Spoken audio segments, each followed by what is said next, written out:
حضرت زکریا علیہ السلام جو اللہ کے برگزیدہ پیغمبر تھے، اولاد نہ ہونے کی وجہ سے آپ اور آپ کی اہلیہ بے حد پریشان رہا کرتے تھے۔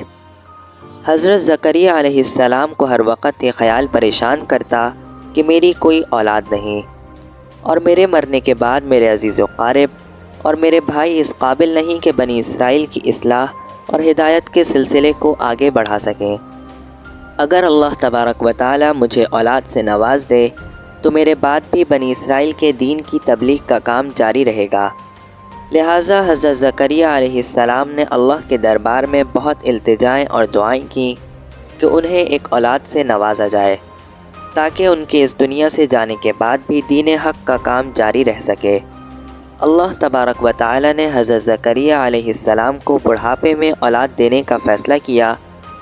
اللہ نے ایک فرشتے کے ذریعے آپ کو یہ خوشخبری دی کہ اللہ تبارک و تعالی آپ کو ایک اولاد سے نوازے گا جو ایک خوبصورت اور ذہین بیٹا ہوگا جس کا نام یحییٰ رکھنا۔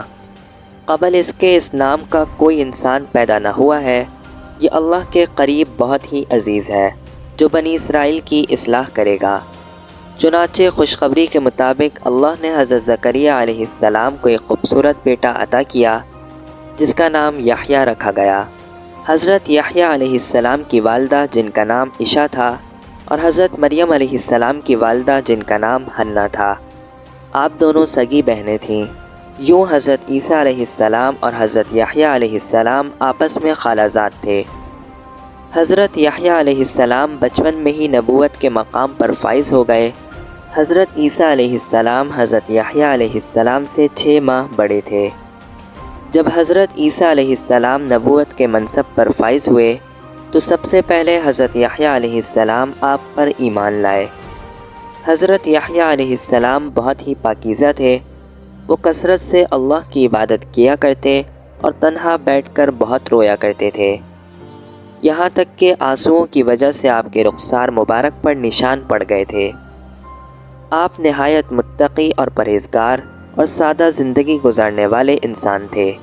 آپ کی زندگی کا زیادہ تر حصہ جنگلوں، بیابان اور تنہائی میں گزرا۔ آپ درختوں کے پتے اور شہد کو غذا کے طور پر استعمال کرتے اور چشموں اور نہروں کے پانی کو پی کر اپنی پیاس بجھاتے۔ آپ کا کوئی گھر بار نہیں تھا، جہاں رات ہوتی وہیں بسیرا کر لیتے۔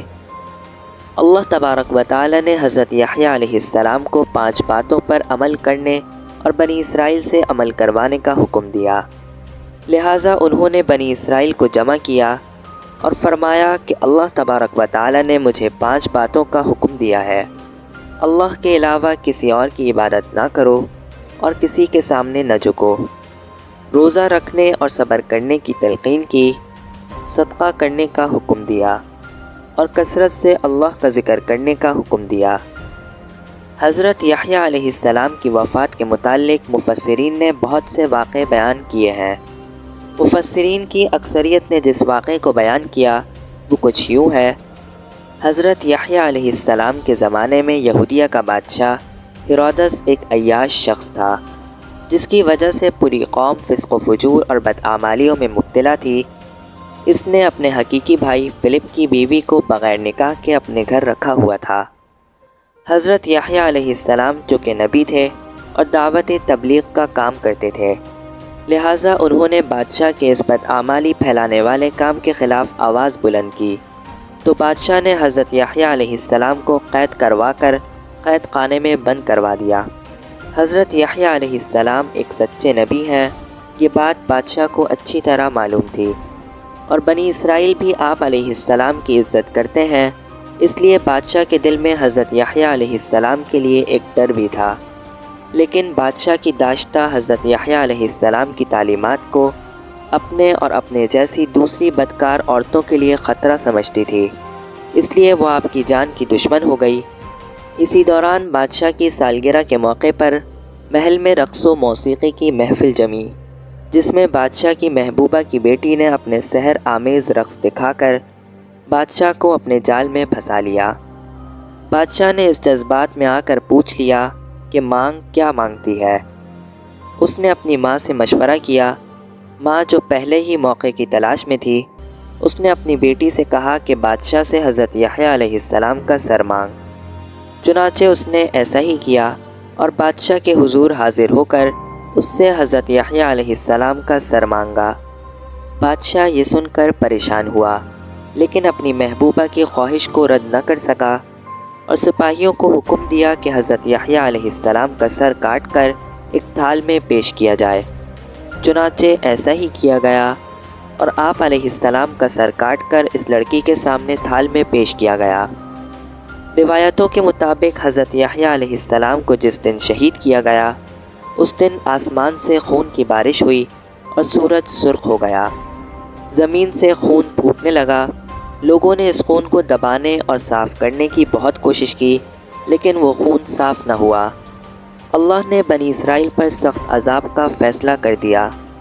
اس وقت روم کا بادشاہ بیریس تھا۔ وہ ہیرودس سے ناراض ہو گیا اور اس نے اپنے بھتیجے اینٹیپا کو اس کی سلطنت پر حملہ کرنے کے لیے بھیجا۔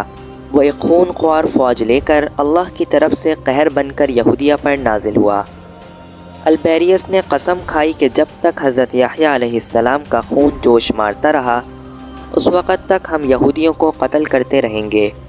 اینٹیپا نے ہیرودس کو شکست دے دی۔ وہ ہیرودس کو سرعام زنجیر پہنا کر روم لے گیا۔ جب ہتھکڑیوں اور زنجیروں میں لپٹے دونوں میاں بیوی شہر سے گزر رہے تھے تو ان کے ستائے ہوئے لوگ ان پر پتھروں کی بارش کر رہے تھے۔ شہنشاہ روم نے ان دونوں کو صحرا میں پھینکوا دیا، جہاں بھوک اور پیاس کی وجہ سے دونوں مر گئے۔ کہا جاتا ہے کہ دنیا میں یہودیوں سے زیادہ کوئی بھی قوم بدبخت اور سرکش نہیں گزری۔ یہ اپنے نبیوں کو ناحق بے دردی سے قتل کر دیا کرتے تھے۔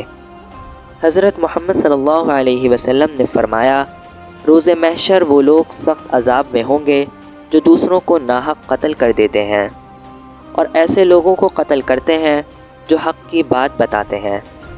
ایک حدیث کے مطابق یہودیوں نے ایک دن 45 نبیوں اور 107 صالحین کو قتل کیا جو انہیں اچھی باتوں کا حکم دیا کرتے تھے، لہٰذا یہ قوم قیامت تک کے لیے لعنتی قرار پائی۔